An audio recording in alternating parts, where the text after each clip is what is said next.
존 오웬의 그리스도인의 교제의 의무, 이제 두 번째 시간으로 목사와의 교제에 관한 규칙들, 두 번째 내용을 살펴보도록 하겠습니다. 헤르만 바빙크라고 하는 유명한 신학자가 있죠. 우리가 신뢰할 수 있는 개혁주의 신학자인데, 그분이 신학이라고 하는 것은, 신학한다고 하는 것은 이 성도의 교제다, 이런 얘기를 했어요. 신학함은 성도의 교제다. 이게 무슨 말일까요? 이제 어떤 사람이 신학을 공부한다고 생각해 보세요. 뭘 공부해야 될까요? 성경만 가지고 막 이렇게 연구하면 신학이 나올까요? 올바른 신학이 나올까요? 이 교회사에 하나님께서 위대한 스승들을 주셨죠. 이 성경을 어떻게 우리가 이해하고 받아들일 것이냐를 이제 가르쳐준 위대한 스승들이 있어요. 멀리는 아우구스티누스 같은 그런 이제 신학자로부터 시작해서 칼빈이나 또 오늘 우리가 지금 배우려고 하는 존 오웬 같은 역사 이래로 참 훌륭한 그런 스승들이 하나님께서 특별히 은사를 주셨죠. 지혜를 주시고 은사를 주신 사람들이 이제 그 성경을 어떻게 우리가 이해해야 될지, 또 해석하고 가르쳐야 될지를 가르쳐 주었어요. 그래서 이제 그런 것들을 그래서 그 초대교회 이래로 그 역사적인 교회가 받아들이고 또 해석했던 그런 말씀들, 그리고 또 가르쳤던 교훈들, 그런 것들을 우리가 이어받아야 되는 것이죠. 다 무시하고 그냥 내가 성경만 보고 새롭게 연구한다 그러면 어떻게 될까요? 이단이 되겠죠. 이단이 안 되더라도 사람마다 조금씩 이제 변질되기 시작하는 거예요. 대대로 내려갈수록 변질되고 도대체 누가 옳고 누가 바른가를 무엇으로 판단할 수 있겠어요? 그래서 그 역사적 정통신앙인가를 우리가 판단해야 되는 것입니다. 예를 들어서 어떤 사람이 성경을 기가 막히게 내가 처음으로 발견한 진리라고 하면서 막 가르쳐요. 그럼 이걸 어떻게 믿어야 되죠? 어떻게 구분해야 되죠? 역사적 정통신앙에 비춰봐야겠죠. 우리 교회가 역사적으로 가르쳐온 것에 비춰봐야 되겠죠. 신앙고백서와 교리문답에 비춰봐야겠죠. 그래서 우리가 하나님의 말씀을 배우는데 그 역사적인 신앙의 유산을 계속해서 배워가는 게 중요합니다. 그래서 이제 성도의 교제에 관해서 이렇게 배우는데, 존 오웬이 가르쳤던 그 성도의 교제에 관한 규칙들을 우리가 살펴보고 있어요. 그래서 정말 우리 역사적으로 교회가 어떻게 교제에 대해서 가르쳤고, 또 이제 검증된 교훈이죠. 이것은 목사 개인의 의견이 아니고 성경에 비추어서 또 가르쳤던 그 검증한 교훈을 우리가 살펴보는 거예요. 그래서 매주 우리가 4번의 모임을 갖는데, 토요 모임은 항상 그렇게 기독교 고전을 공부하기를 우리가 하고 있죠. 그래서 존 오웬의 그리스도인의 교제의 의무를 우리가 공부하는데 22가지의 규칙을 이야기했어요. 목사와의 교제에 관한 규칙이 7가지, 그리고 다른 신자와의 교제에 관한 규칙이 15가지, 이렇게 총 22가지 규칙을 공부하는데, 그 존 오웬이 인용한 성경 구절, 그 다음에 설명한 내용 그대로를 제가 이렇게 나누도록 하겠습니다. 우리가 지난주에는 4가지 규칙을 배웠죠. 우리 한번 첫 번째 규칙을 한번 다 같이 읽어봅시다. 시작. 신자들은 직분자인 목사가 수행하는 말씀 설교와 규례의 집행에 정규적으로 참석하며 이에 복종해야 한다. 이것은 주님에 대한 의도적인 순종의 표현으로 그래야 한다. 규칙 2. 목사가 예수 그리스도의 길을 걷는 한 그의 생활 방식을 주목하고 주의하며 이를 잘 본받아야 한다. 자, 규칙 3. 목사의 사역에 하나님의 도움이 함께하도록, 목사의 사역이 성공하도록 목사를 위해 지속적으로 기도해야 한다. 규칙 4. 목사에 대한 신자들의 존경과 복종은 목사가 맡고 있는 사역에 대한 존중에서 비롯되어야 한다. 오늘은 이 규칙 4번부터 7번까지 세 가지 규칙을 공부하도록 하겠습니다. 자, 목사에 대한 신자들의 존경과 복종은 목사가 맡고 있는 사역에 대한 존중에서 비롯되어야 한다 그랬어요. 성도의 교제 할 때 누구와의 교제가 맨 먼저 중요해요? 목사와의 교제. 목사와 어떻게 바른 관계를 맺고 바르게 교제하는가가 우리 신앙생활에 크게 영향을 미친단 말이에요. 그래서 목사에 대한 이제 존경과 복종이 있어야 된다고 했는데, 그것은 목사가 맡고 있는 사역에 대한 존중에서 비롯돼야 된다. 그 목사 개인이 뭐 특별해서가 아니라는 거죠. 목사가 가진 위치, 목사가 세워진 위치, 그리고 목사의 그 사역이 중요하기 때문이다 하는 것입니다. 한번 봅시다. 고린도전서 4장 1절에 보면은 사람이 마땅히 우리를 그리스도의 일꾼이요 하나님의 비밀을 맡은 자로 여길지어다 그랬어요. 자, 성도들은 목사에 대해서 어떻게 여겨야 돼요? 누구의 일꾼? 그리스도의 일꾼. 누구의 일꾼? 그리스도의 일꾼. 대통령 비서실장이 딱 여기 오면은 굉장하겠죠. 그냥 뭐 조그만 회사 비서실장이 아무것도 아니지만 대통령의 비서실장이니까 엄청나게 우리나라의 그 공직 중에서 빅3에 속한 굉장히 높은 직책이에요. 그런데 누구의 일꾼이라고요? 그리스도의 일꾼. 그래서 이 강단에 선 목사가 말씀 전할 때는 누구의 일꾼? 그리스도의 일꾼이다. 이렇게 인정을 해요. 마땅히 그렇게 인정해야 돼요. 또 하나님의 비밀을 맡은 자로 여길지어다. 뭘 맡았어요? 하나님의 비밀. 이건 아무한테나 알려주는 게 아니기 때문에 비밀인 거예요. 하나님께서 꼭 가르쳐주고자 하시는 사람에게만 가르쳐주는 그런 것이기 때문에 이 복음이 비밀인데, 그 비밀을 누가 맡았어요? 목사가 맡고 있어요. 목사를 통해서 그 비밀을 드러낸단 말이에요. 그래서 중요하단 말이에요. 또 데살로니가전서 5장 12절로 13절에 보면은 형제들아 우리가 너희에게 구하노니 너희 가운데 수고하고 주 안에서 너희를 다스리며 권하는 자들을, 장로와 또 목사를 가리킵니다. 이 사람들을 어떻게 하라고 그랬냐면 너희가 알고 그랬어요. 어떻게 하고? 알라는 말은 무슨 말이겠어요? 이 가치를 알고 또 사역을 알고 어떻게 일하는가를 알아야 된다고요. 잘 모르는 사람도 있더라고요. 어떤 분이 그래요. 목사는 일주일 내내 그냥 놀러 다니다가 주일에 와가지고 그냥 짧게 그냥 이렇게 좋은 얘기 해주면 그거로 다 되는 줄 알았대요.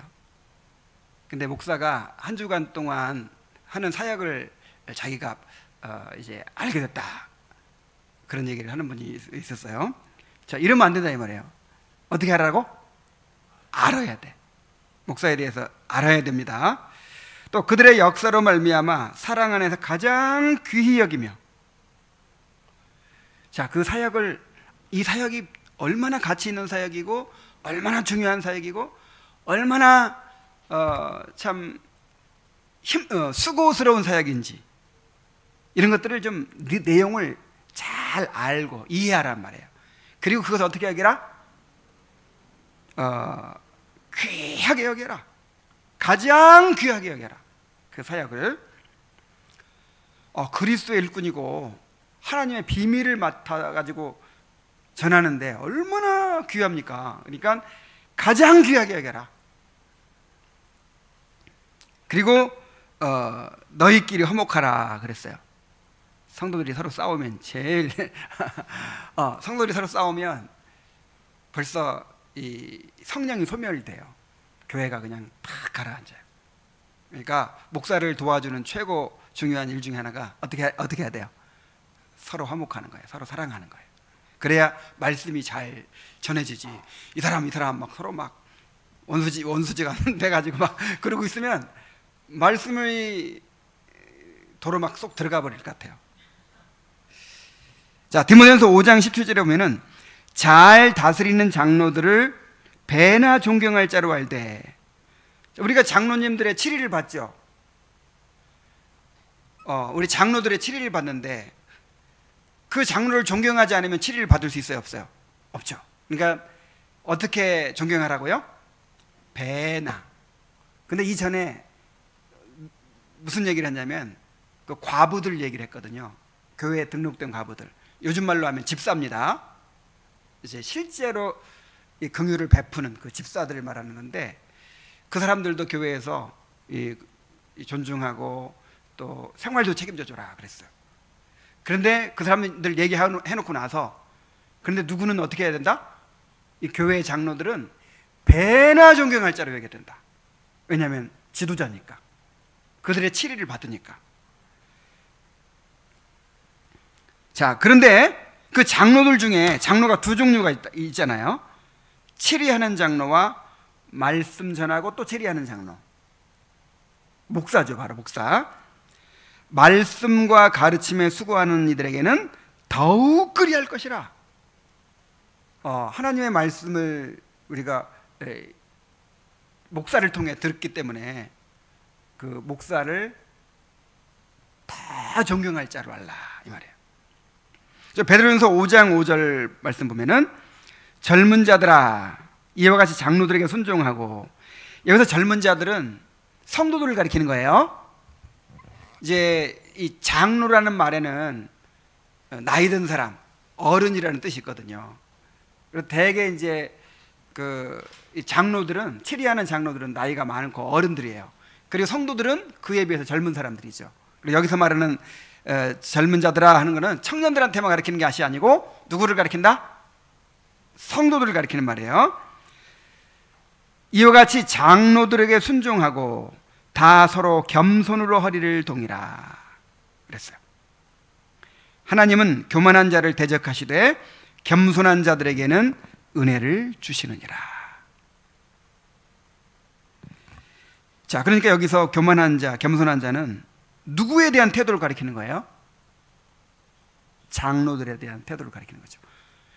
그러니까 여러분, 우리 신앙의 덕목들을 생각할 때 항상 교회 차원에서 생각을 해야 돼요. 나 혼자 겸손하지 않은 사람이 없어. 나 혼자 경건하지 않은 사람이 없어. 나 혼자 사랑하지 않은 사람이 없어요. 근데 이게 어디서 나타나야 돼요? 교회의 관계 속에서 나타나야 돼요. 나 혼자는 자기가 제일 겸손해. 근데 실제로 교회에서 칠의를 받지 않아. 거부해요. 이건 겸손이 아니에요. 이게 교만이에요, 교만. 그래서 교만한 자를 대적하신다 할 때 이 교만은 어떤 교만을 가리키냐면 교회의 장로들에게 순복하지 않는 사람들, 교회의 장로들의 칠의를 받지 않는 사람들을 가리키는 거예요. 그래서 하나님은 교만한 자를 어떻게 하신다? 대적하신다. 왜냐하면 이 장로들의 가르침과 칠의를 거부하는 사람은 누구를 거부하는 거예요? 그리스도를 거부하는 것이죠. 그리스도를 거부하는 것은 또 하나님을 거부하는 것이고, 그러니까 하나님의 대적이 되는 거예요. 하나님의 대적. 하나님은 교만한 자를 대적하십니다. 하나님이 원수로 여기고 대적하는데 어떻게 살아요? 또 겸손한 자들에게는 은혜를 주시느니라 그랬어요. 겸손한 자들에게는 은혜를 주시는. 여기서 겸손한 자가 또 어떤 사람? 위에 말한 사람, 장로들에게 순복하고 다 서로 겸손으로 허리를 동이는 그런 사람들에게는 은혜를 주신다 그랬어요. 히브리서 13장 17절에 보면은 너희를 인도하는 자들에게 순종하고 복종하라. 그들은 너희 영혼을 위하여 경성하기를 자신들이 청산할 자인 것 같이 하느니라.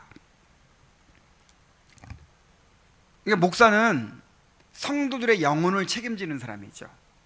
그래서 하나님 앞에서 항상 성도들의 상태에 대해서 책임감을 가지고 있다 이 말이에요. 내가 계산해야 될 것처럼.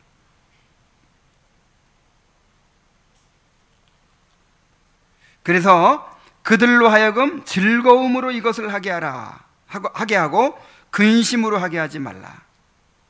그렇지 않으면 너희에게 유익이 없느니라 그랬어요. 자, 여러분들을 가르치고 인도하는데 어떤 마음으로 하게 하라? 자, 즐거움으로 하게 하고 근심으로 하게 하지 말란 말이에요. 그러니까 어떻게 하면 즐거움으로 하게 만드는 걸까요?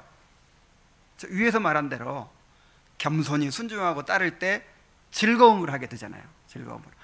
말씀을 전하는데 그 말씀을 하나님의 말씀으로 받고 그 말씀을 듣고 회개하고 그 말씀을 듣고 은혜를 받고 순종하고 이런단 말이에요. 그리고 이 치리하는 일에 순종한단 말이에요. 그러면 얼마나 참 마음이 가볍겠어요. 마음이 즐겁겠어요. 그래서 즐거움으로 하게 되겠죠. 즐거움으로. 근데 말씀을 전하는데 받아들이질 않아요. 하나님의 말씀을 받지 않고 또 권면하는 것을 듣지도 않고 이러면 근심이 되겠죠.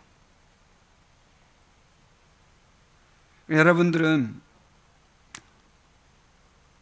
즐거움이 되는 사람이 되십시오. 목사에게 즐거움이 되는 사람이 돼야 돼요. 아무개 성도 생각하면 참 격려가 되고 힘이 나고 그래 내가 말씀을 더 열심히 준비해야지. 그래 내가 기도를 더 열심히 해야지. 막 이런 마음이 딱 생기게 만드는 사람이 돼요. 아무개 성도 생각하면 아이고 이렇게 그냥 근심이 돼가지고 스트레스 받아가지고 마음이 다쳐. 여러분 이게 마음이요 이렇게 평안하고 즐거울 때 정말 이 기가 막힌 이 깨달음들이 생겨요. 막. 근데 마음이 뭔가 이렇게 스트레스가 오고 막 이렇게 눌리고 막 그럴 때는요, 그냥 야 가서 무슨 말을 하지? 이 말 해가지고 무슨 의미가 있을까? 막 이런 생각이 들어요.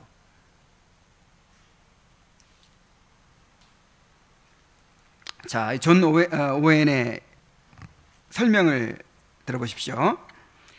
목사를 영예롭게 대함으로써 교회는 자신의 은혜를 드러낸다 그랬어요. 자, 이게 무슨 말입니까? 여러분들이 만약에 정말 영적인 생각으로 살아요. 그 영의 생각으로 내일 오전에 이제 설교할 텐데 영의 생각으로 살아. 하나님의 은혜를 사모해. 하나님을 즐거워해. 영적인 축복을 가장 소중하게 여겨요. 자, 그러면 당연히 목사에 대한 태도가 어떻게 되겠어요? 목사를 사랑할 거예요. 아니, 목사를 통해서 말씀을 들으니까 목사를 귀중히 여길 거예요. 목사를 존중할 거예요.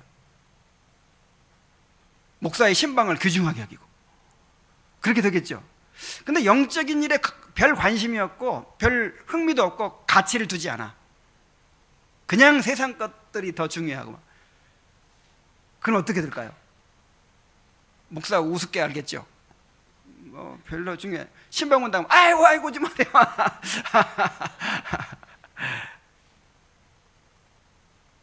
목사 신방도 거부하고 목사가 오는 걸 부담스럽게 여기고 목사하고 함께 밥을 안 먹으려고 하고 부담스러우니까 목사 오면 피하고 그러게 되겠죠.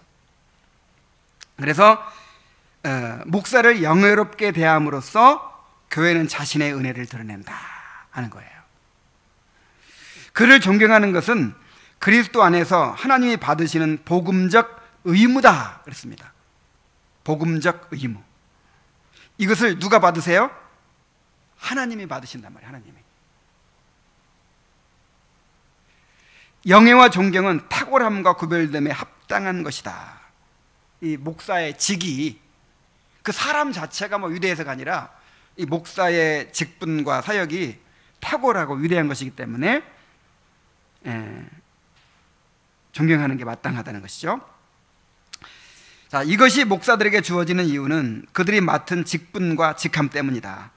그들은 사자, 파수꾼, 감독, 사신, 일꾼, 하나님의 사람, 인도자, 빛, 소금, 아버지 또는 기타 여러 유사한 직함들로 불린다 그랬어요.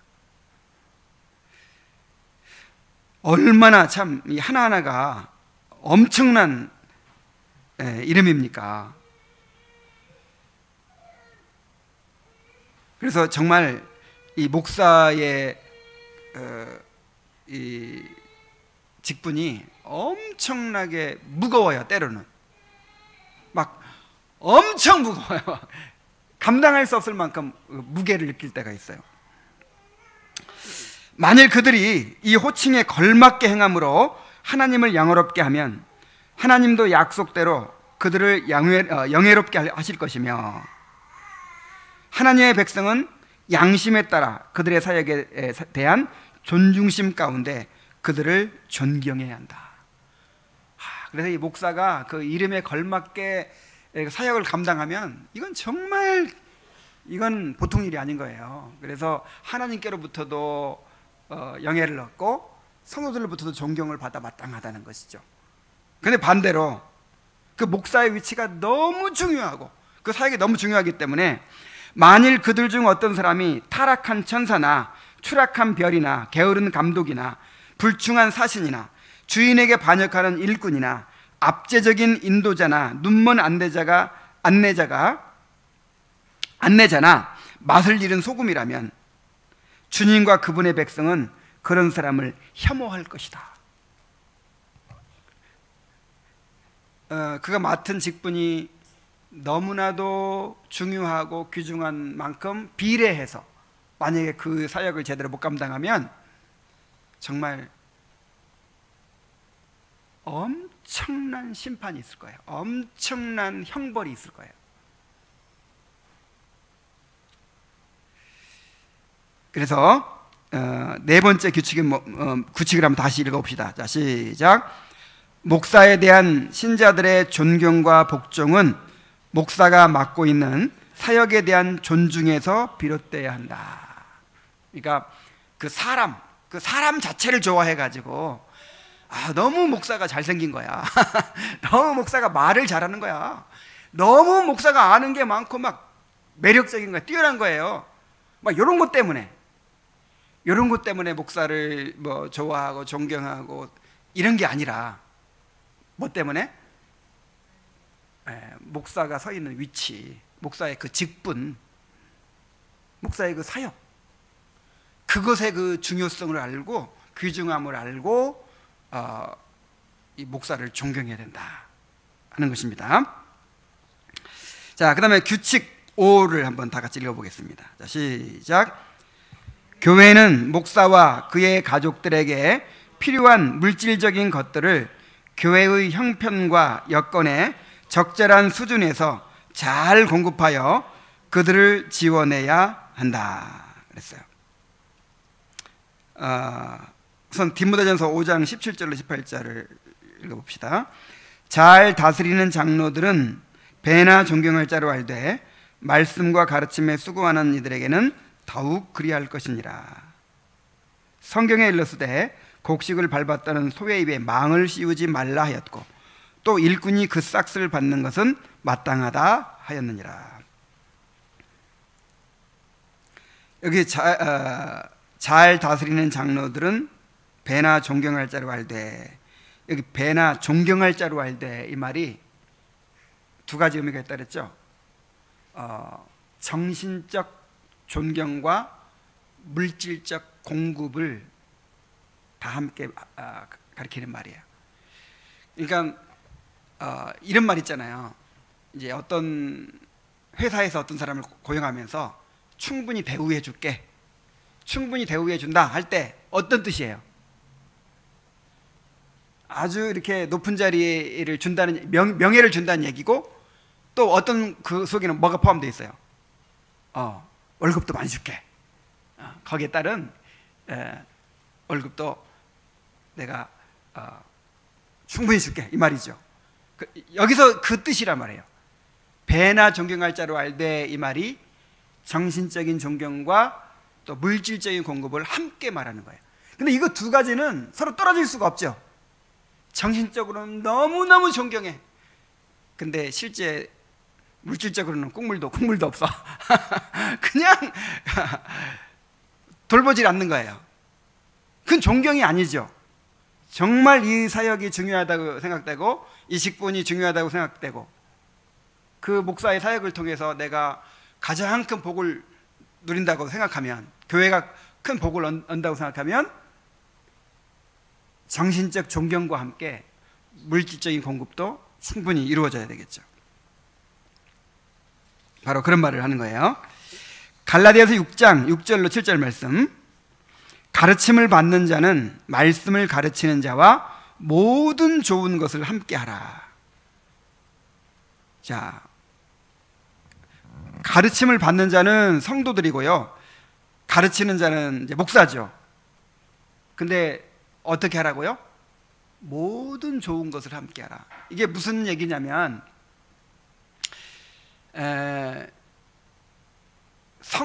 목사는 성도들의 영적인 문제를 책임지죠. 영적인 필요를 공급하는 사람이죠. 그리고 성도들은 목사의 그 물질적인 필요를 채우는 사람이에요. 채우는 책임이 있어요. 그러니까 특별히 하나님께 구별하여 세우신 이제 그 직분자를, 당신은 일하지 말고, 세속적인 직업을 갖지 말고, 돈 벌지 말고, 오로지 말씀 연구하고 가르치고 우리를 위해 기도하는 일에, 우리를 치료하는 일에만 전념하시오. 대신 우리가 당신의 생활은 책임지겠소. 이렇게 이제 세워진 사람이 목사예요. 근데 이제 책임을 지긴 지는데 최소한의 책임만 지는 거예요. 자기들은 좋은 집에 살고, 자기들은 뭐 좋은 거 먹고 좋은 옷 입고 막 삐까번쩍하게 살면서 당신 우리가 주는 거 먹고 사니까 하여간 최소한의 것만 누리고 살게 만드는 거예요. 이건 양심불량이란 말이에요. 양심불량. 그래서 가르침을 받는 자는 가르치는 자와 모든 좋은 것을 어떻게 하라? 함께 하라. 그러니까 이런 정신을 가져야 돼. 이런 정신. 요즘에 이제 목사들이 또 이걸 또 악용해 가지고, 주의 종은 가장 좋은 차 타야 돼, 주의 종은 가장 좋은 집에 살아야 돼, 주의 종은 가장 좋은 옷을 입어야 돼, 그래야 성도들이 축복을 받아, 막 이런 식으로 가르치면서 지나치게 사치하고 이렇게 부유하게 살고, 이런 것들이, 그래 교회가 커지면 커질수록 그냥 이 대우가 너무 높아지는 거예요. 그래서 큰 교회 목사는 너무너무 잘 살고 귀족처럼 살고, 작은 교회 목사는 아주 그냥 가난한 거지처럼 살고, 자, 이런 일들이 지금 일어나고 있는데, 이제 이런 것들을 또 비판하고 그렇게 이제 하면서 마땅한 또 목사에 대한 그런 존경, 목사에 대한 그런 섬김도 또 소홀히 하는 경향이 있어요. 이쪽 극단으로 갔다가 또 이쪽 극단으로 가는 것이죠. 우리는 성경적으로 해야 되겠죠. 성경적으로. 그러니까 성경적 정신은 뭐예요? 모든 좋은 것을 함께 하는 거예요. 만약에 내가 성경을 읽다가 정말 좋은 가르침을 받았어요. 좋은 책을 읽고 굉장히 감동을 받았어요. 그럼 이거 어떻게 해야 돼요? 나만 알고 있으면 돼야 안 돼요? 이걸 어떻게 하면 성도들에게 잘 요리해가지고 전해줄 수 있을까? 이걸 고민해야 돼, 항상. 영적으로 모든 좋은 것을 성도들과 함께 하려고 해야 돼요. 나만 혼자 천국 가고 천도들만 가든지 말든지 상관없고 이건 안 되는 거예요. 내가 가는 천국을 함께 가도록 해야 되고, 내가 깨달은 진리를 함께 깨닫도록 해야 되고, 내가 받은 은혜를 함께 받도록 나는 늘 그렇게 모든 좋은 것을 함께 하려고 해야 된단 말이에요. 그럼 성도들은 어떻게 해야 돼요? 물질적으로 그렇게 해야 돼요. 물질적으로. 내가 누리는 거를 나는 이렇게 누리고 있는데, 우리 목사님은 돈을 안 버니까 우리가 주는 걸로 먹고 사니까 목사님은 이런 걸 누리고 있나? 그는 관심을 가져야 된다 말이에요. 그래, 함께 누리고자 하는. 그래서 목사가 더 성도들과 잘 살 필요도 없어요. 그렇다고 목사니까 그냥 아무 개서라도 된다고 성도들과 못 살면 또 안 돼요. 그래서 성도들이 사는 만큼 함께 누리도록 그런 정신을 가져야 되는 것입니다. 자, 그러면서 이렇게 말씀하고 있어요. 스스로 속이지 말라. 하나님은 업신여김을 받지 아니하시나니 사람이 무엇으로 심든지 그대로 거두리라. 하나님이 다 알고 계신다 이 말이에요.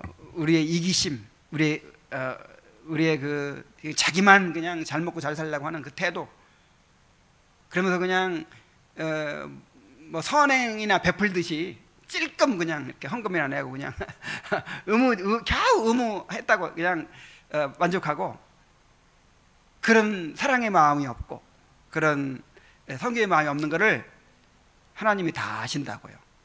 그래서 스스로 속이지 말라 그랬어요. 하나님은 업신여김을 받지 않으십니다. 그러니까 하나님은 하나님이 세우신 사역자들이 업신여김을 받을 때 하나님이 업신여김 받으시는 것을 여기시는 거예요. 그렇지 않겠습니까? 정말 우리가 하나님을 존중한다면 하나님이 세우신 종들을 또 존중하게 되겠죠. 그래서 사람이 무엇으로 심든지 그대로 거둘 것이다 그랬어요. 자, 고린도서 9장 7절에 보면은 누가 자기 비용으로 군복무를 하겠느냐, 누가 포도를 심고 그 열매를 먹지 않겠느냐, 누가 양떼를 기르고 그 양떼의 젖을 먹지 않겠느냐, 성전의 일을 하는 이들은 성전에서 나는 것을 먹으며 제단에서 섬기는 이들은 제단과 함께 나누는 것을 너희가 알지 못하느냐. 이와 같이 주께서도 복음 전하는 자들이 복음으로 말미암아 살리라 명하셨느니라. 이것이 주님께서 정하신 질서라 이 말이에요. 자, 주님께서 어떻게 정하셨어요? 복음을 전하는 자들은 복음으로 말미암아 살리라. 그래서 제자들을 보내시면서 너희들은 두버릇을 가지고 가지 말아라.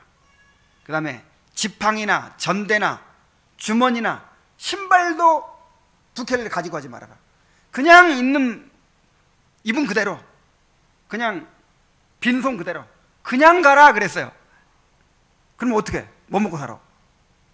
선교 비용은 어디서 나와요? 어딜 가든지 너희들을 영접해 주는 사람이 있을 것이다. 거기서 그들의 섬김을 통해서 모든 필요를 채움받으면서 그렇게 일해라 그랬어요. 이 말은 직업을 가지지 말란 말이거든요. 내가 돈을 벌어서 그렇게 살아가는 것이 아니라 말씀을 전하고 그 말씀을 전하는 데서 다 이제 채움받으라 이 말이죠. 이게 누가 세우신 질서예요?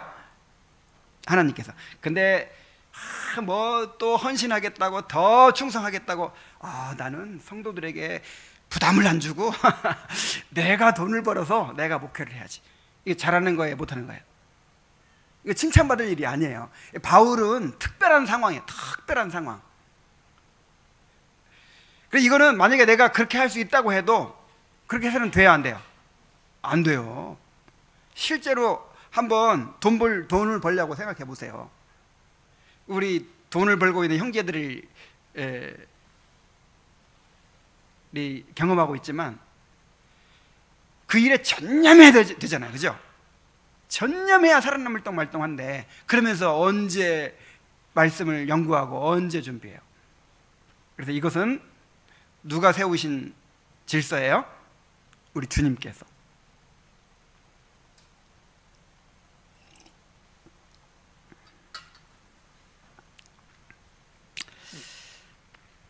자, 마태복음 10장 9절로 10절에 너희 전대에 금이나 은이나 동을 가지지 말고 여행을 위하여 배낭이나 두보롯이나 신이나 지팡이를 가지지 말라.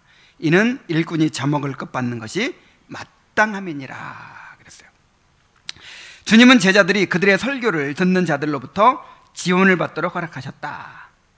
목사들의 물질적 필요를 공급할 책임은 대체로 교회들 지체에 부여된다. 이건 이제 대체로라는 말을 쓴 이유는 옛날에는 나라에서 나왔기 때문에, 국가교회가 있을 때는. 근데 지금 대체로가 아니죠. 전적으로. 나라에서 뭐 10원 한 푼 줍니까? 전적으로 교회가 책임을 져야 되는 거죠. 교회는 자신의 재정 형편에 적절한 방식으로 이 일을 감당해야 한다. 일반적으로 각 교회가, 그리고 특별히는 각 멤버가 이 일을 책임을 진다. 교회가, 그리고 누가? 멤버들이. 그럼 다 책임 있는 거예요. 우리 성도들이 이 교회의 필요를 채우고 또 목사를 이 목사의 생활을 책임지는 것을 우리 모든 교인들이 함께 책임지고 있다는 것이죠. 자, 이 규칙을 위한 동기들은 다음과 같다. 자, 이제 주님께서 이렇게 명령하셨지만 또 이 말씀대로 순종하는데 이 동기부여가 되는 그런 원리들이 있다는 것이죠. 위의 성경 본문들이 보여주듯 이것은 하나님의 명령이다. 누구의 명령? 자, 하나님의 명령이에요. 두 번째로, 이 일의 필요성, 이 필요성을 생각해 볼 때 우리가 그렇게 해야만 된다는 것이죠. 만일 목사들이 생필품에 대해 염려하고 있다면 어떻게 영적 군사로 복무할 수 있겠는가? 그들은 이 영적 사역에 온전히 헌신해야 한다. 물질적인 필요는 외부에 공급받아야 한다. 우리가 먹고 살기 위해서 얼마나 힘들고 지금 그냥 스트레스 받고 이렇게 전전긍긍하고 사는지 목사님도 한번 알아야 된다고. 그러면서 목사도 어떻게 먹고 살지 염려하고 막 그렇게 해야 돼요? 그 염려하면 안 돼요. 그 염려하면 안 된다니까. 목사는 내가 뭐 먹고 살지? 아이고 경제적 어려운데 어떻게 하지? 이런 염려하면 돼야 안 돼요. 그 염려는 누가 해줘야 돼? 성도들이 해야 돼. 대신 성도들은 이번 주에는 말씀을 뭐 먹지? 이번 주에는 내가 어떤 설교 들어야 되지? 자, 이런 염려는 누가 해야 돼요? 목사가 하는 거예요. 목사는 늘 성도들의 필요를 살피고 늘 어떻게 말씀을 먹여야 되는지, 영적으로 어떻게 인도해야 되는지 그걸 고민하고 살아야 돼요. 늘. 근데 성도들이 그거 걱정하고 있으면 돼, 안 돼? 목사가 말씀을 제대로 못 전해가지고 늘 그냥 허덕이면서 그냥 오늘은 어디 인터넷 들어가서 말씀 듣지? 오늘은 어떤 책을 봐야 내가 은혜를 받지? 만약 그런 고민을 하게 만든다면 이건 목사 직무유기예요. 마찬가지로 목사가 그런 걱정하게 하면 돼야 안 돼요? 안 됩니다. 목사는 오로지 그냥 이 말씀과 기도에 전무하게 만들어야 돼요. 이것이 원리입니다. 그렇게 해야만 된다 이거예요. 필요성.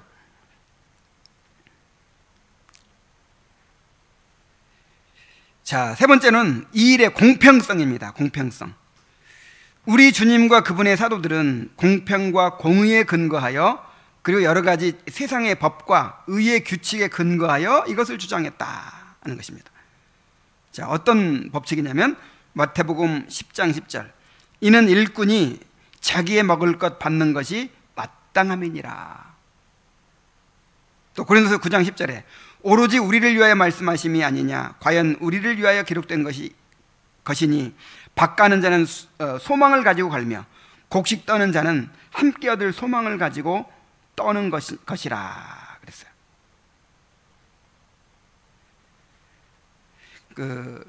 이제 곡식을 이렇게 이제 탈곡할 때 아마 이 소를 이용해 가지고 이렇게 이제 하기도 했나 봐요. 그럴 때 소의 입에 망을 씌우지 말라 그랬어요. 소가 일하면서 배고프면 어떻게 하라고? 먹으라고. 그거 좀 먹게 해줘라. 근데 바울은 이것을 목사한테 적용을 시켰어요. 하나님이 어찌 소들을 위하심이냐, 이것이 우리를 위해 기록된 거라 이 말이죠. 사역자들을 위해 기록된 거다. 그래서 소가 힘들게 곡식을 떨면서 그 곡식 좀 먹는 거 이걸 허용해야 되듯이 이 일꾼은 그 일하는 데서 이제 공급을 받아야 한다 하는 것이죠.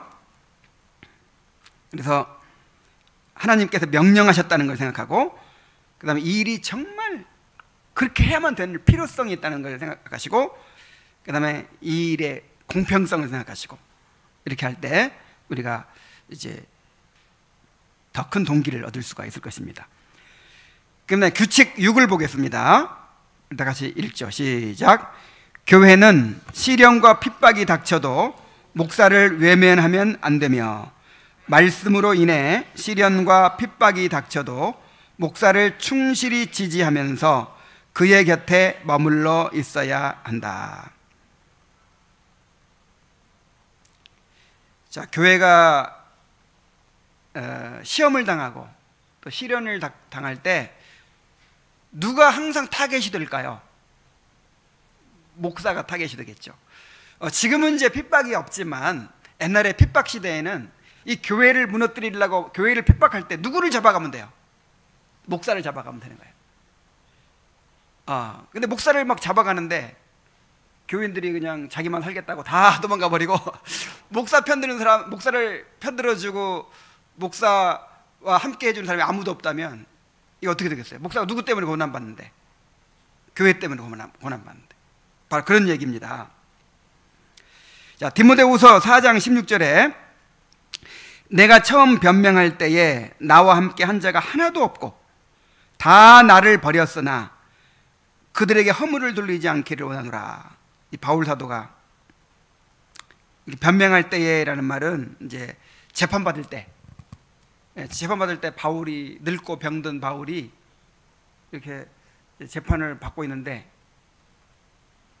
자기들도 그냥 옆에 있다가 잡혀가기라도 할까봐 다 가버리고 그냥 바울 혼자만 남겨둔 거예요. 얼마나 외로웠을까요?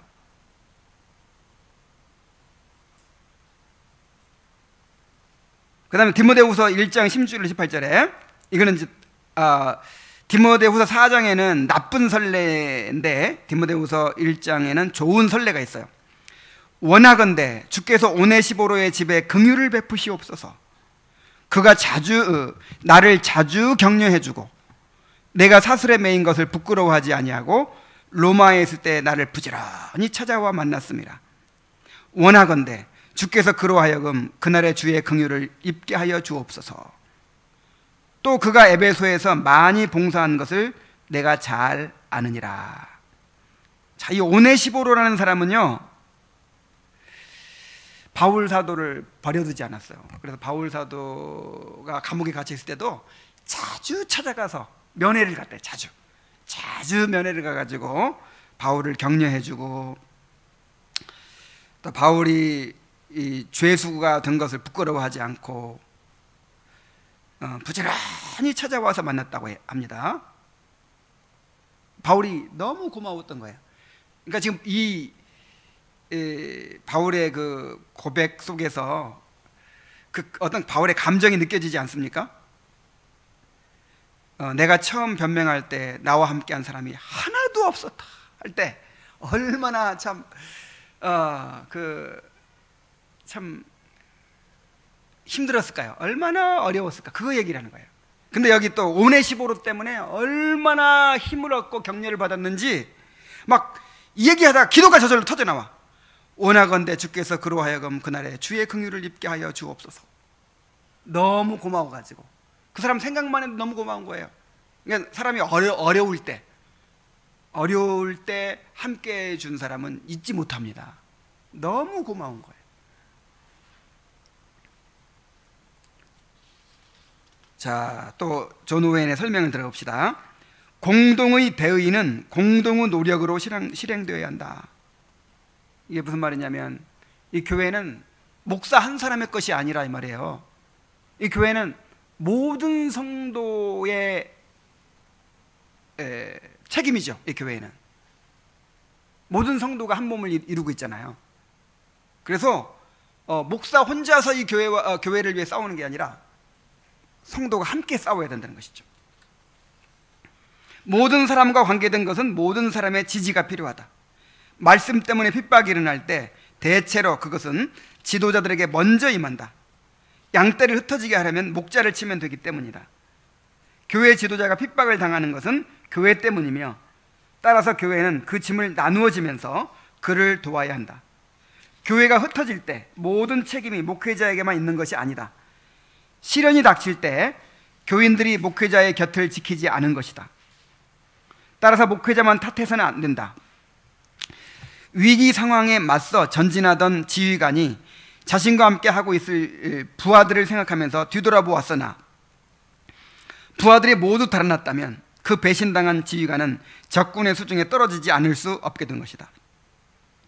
목회자가 진리를 위해 고난당하고 있을 때 교회가 그를 보살피지 않거나 마땅한 의무를 이행하지 않는다면 그들은 예수 그리스도의 규례를 멸시하는 사악한 죄를 범하는 것이다.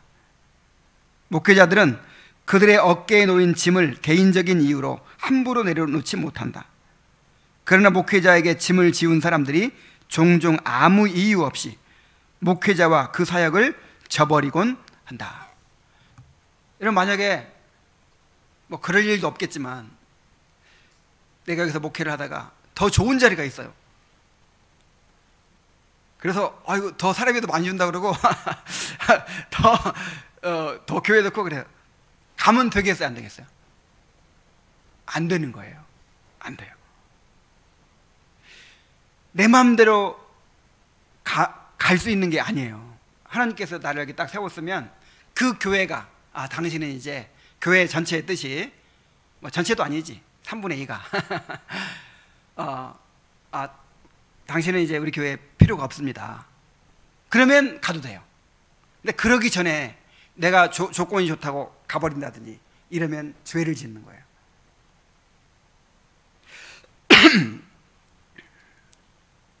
근데 이거는 여러분, 목사는 그래야 되고 성도는 이런 책임이 없는 겁니까? 자, 목사도 성도도 지금 한 몸을 이루고 있어요. 한 지체예요. 우리 역할이 다를 뿐이지 한 몸을 이루고 있어요. 목사는 그렇게 함부로 하면 안 돼요. 주님께서 가라고 하시기 전에는 가면 안 되는 거예요. 성도는 가면 돼야 안 돼요. 성도도 똑같은 거예요.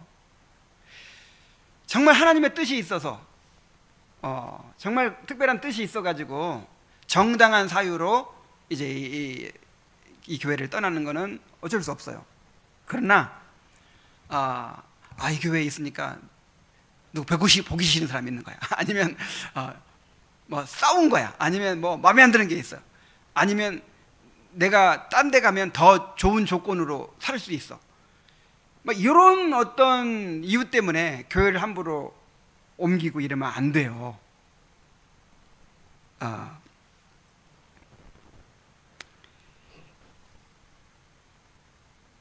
자, 목회자들은 그들의 어깨에 놓인 짐을 개인적인 이유로 함부로 내려놓지 못한다는 거예요. 함부로. 그러나 목회자에게 짐을 지운 사람들이 종종 아무 이유 없이 목회자와 그 사역을 저버리고 난다. 교회를 쉽게 떠나고 쉽게 옮기고 이런 거 안 되는 것입니다. 그래서 이제 여러분 이 규칙을 다시 봅시다. 교회는 시련과 핍박이 닥쳐도 목사를 외면하면 안 되며, 말씀으로 인해 시련과 핍박이 닥쳐도 목사를 충실하게 지지하면서 그의 곁에 머물러 있어야 한다.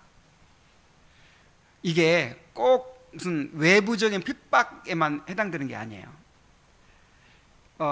목사가 말씀을 전하고 치리를 하면서 어려움을 당하는 일이 이런 일만 있는 게 아니에요. 뭐 예를 들어서 목사가 무슨 병이 들 수도 있고, 아니면 뭐 가정에 어떤 큰 우환이 있을 수도 있죠.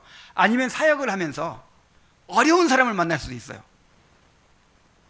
아주 그 목사를 대적하고 막 그렇게 이제 쓰러뜨리려고 하는 그런 사람을 만날 수도 있어요. 만약에 목사가 명백한 죄를 지어가지고 이제 어떤 합당한 절차에 의해서 이렇게 재판에 넘겨지고 그 다음에 목사를 내보내고 이런 거는 아무 문제가 없어요. 근데 그렇지 않은 상황에서 이제 뭐 교회에 분란이 있었다든지 어떤 어려움이 있어가지고 어려움을 당할 수 있잖아요. 그때도 그냥 꼭 어떤 외부적 그런 핍박이나 그런 것만이 아니라 어떤 목사의 가정 문제나 뭐 건강 문제나 아니면 이 교회에 사역하면서 당하는 그런 어떤 큰 위기 가운데서 어려움 가운데서도 함께 해야 돼요. 함께하고 지지하고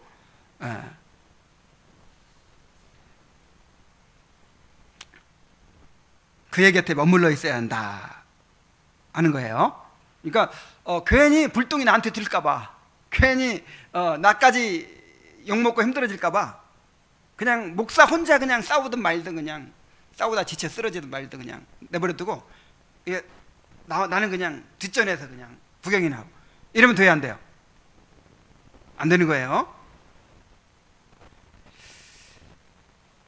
자, 이 규칙을 외우라고 하고 싶은데 외울 게 너무 많아서 숙제는 안 내겠지만 다시 한번 읽어봅시다. 자, 시작. 교회는 시련과 핍박이 닥쳐도 목사를 외면하면 안 되며, 말씀으로 인해 시련과 핍박이 닥쳐도 목사를 충실하게 지지하면서 그의 곁에 머물러 있어야 한다. 자, 꼭 기억하시기 바랍니다. 이제 마지막으로 규칙 7번째. 자, 시작. 신자들은 목사가 회중의 모임을 위해 지정한 때에 가족과 함께 모임에 참석하여야 한다. 사도행전 14장 27절 말씀에 그들이 이르러 교회를 모아, 이런 말씀이 있죠. 이 그들은 이제 사도들을 말하는 것이겠죠. 그래서 교회를 모았다. 그러니까 이 말씀이 보여주는 건 뭐냐면, 목사는 회중을 가르치기 위해서 회중이 언제 그리고 얼마나 자주 모일지를 정하는 권한을 가지고 있다는 거예요. 아, 우리 성도들을 가르치고 인도하기 위해서 이런 모임이 필요하겠구나. 그러면 그런 모임을 정해놓고 모이게 하는 거예요. 자, 성도들 다 모이시오. 그럼 와야 돼요, 안 와야 돼요? 아, 난 그 모임 안 가요. 나는 주일만 가요. 자기 마음대로 할 수 있어요, 없어요? 이 피교육자들이 내 마음대로 하는 거 아니에요. 수요 기도 모임을 만들었습니다. 이 수요 기도 모임을 통해서 우리가 공동 기도를 하고 또 말씀을 듣고 함께 이렇게 은혜를 받는 시간을 가질 것입니다 하고 이렇게 딱 정해 놓으면 성도들은 어떻게 해야 돼요? 선택해서는 안 돼요. 내가 가고 싶은 데는 가고 안 가고 이게 안 돼요. 목사가 가르치기 위해서 오라고 하면 어떻게 해야 돼요? 와야 돼요. 선택권이 누구한테 있어요? 목사한테 있다니까, 목사한테. 그래서 목사가 회중의 모임을 위해 지정한 때에 가족과 함께 모임에 여러분 참석해야 될 의무가 있는 것입니다.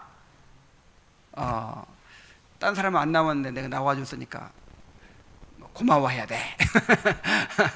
이런 태도 가지면 안 돼요. 의무를 지금 다 하고 있는 거예요. 당연히.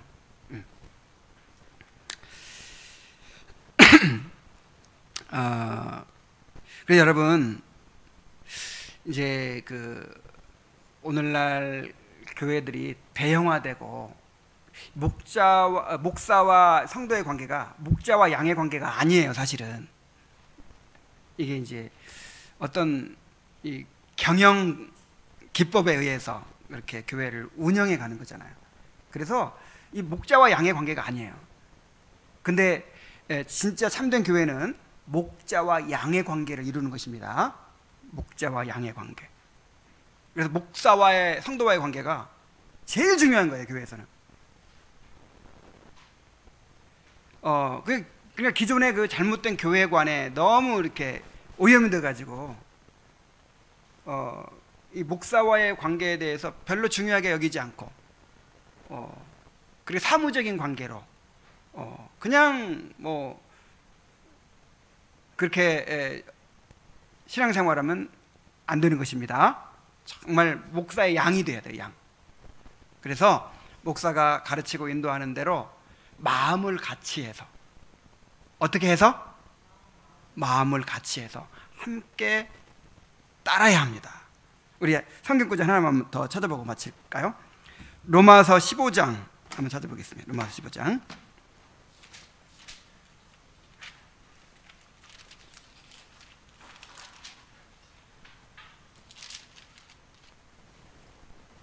자, 5절로 6절입니다. 자, 시작.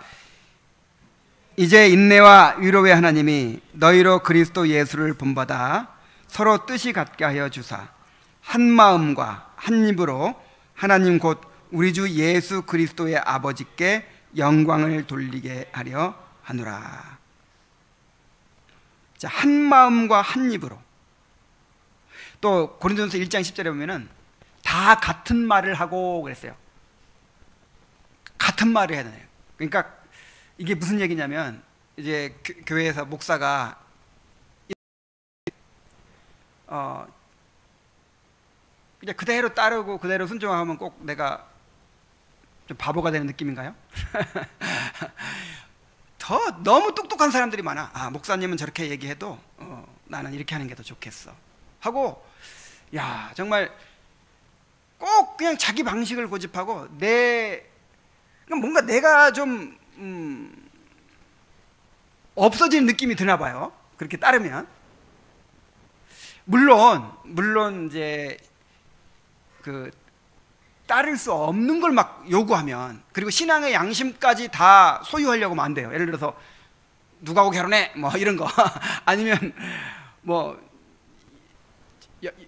이사도 여기로 해 뭐 한다든지, 뭐 하여간 그 개인의 양심에 맡겨야 될 것을 목사가 무리하게 막 요구하고 이런 건 안 돼요. 이런 건 안 되지만, 예를 들어서 목사가 성도를 가르치고 인도하는 일에 있어서, 여러분 우리가 이번에 이 책을 사가지고 함께 다 읽읍시다. 그럼 어떻게 해야 돼요? 그 읽다가 졸려서 못 읽는 한이 있어도 함께 사가지고, 그 교과서잖아요. 교과서.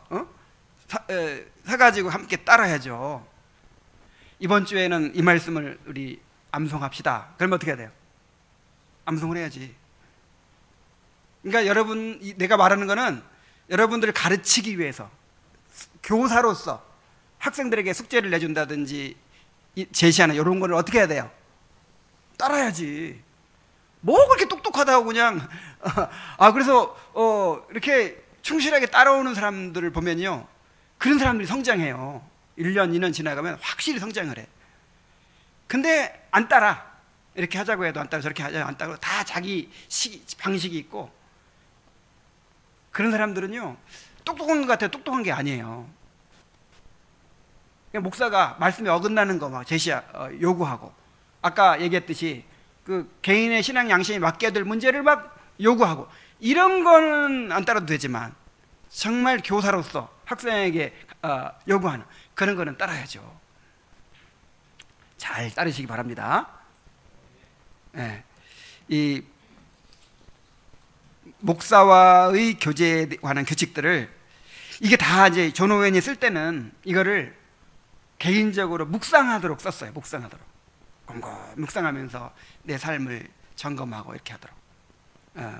두고두고 묵상하면서 이것을 실천하게 되기를 바랍니다. 기도하겠습니다. 하나님 아버지, 정말 목사와 성도와의 관계는 양과 목자의 관계가 되어야 합니다. 정말 우리가 성경에서 말하는 그런 관계가 어떤 관계인지를 분명히 알고 그렇게 이루어갈 수 있도록 도와주시옵소서. 또 다음 주부터는 이제 다른 신자와의 교제에 대한 규칙들을 배우게 되는데, 아버지, 난 이러한 규칙들 우리가 한번 그냥 듣고 잊어버리는 것이 아니라 마음에 잘 새겨서 두고두고 묵상하면서 순종해 갈 수 있도록 인도하여 주옵소서. 예수님의 이름으로 기도하옵나이다. 아멘.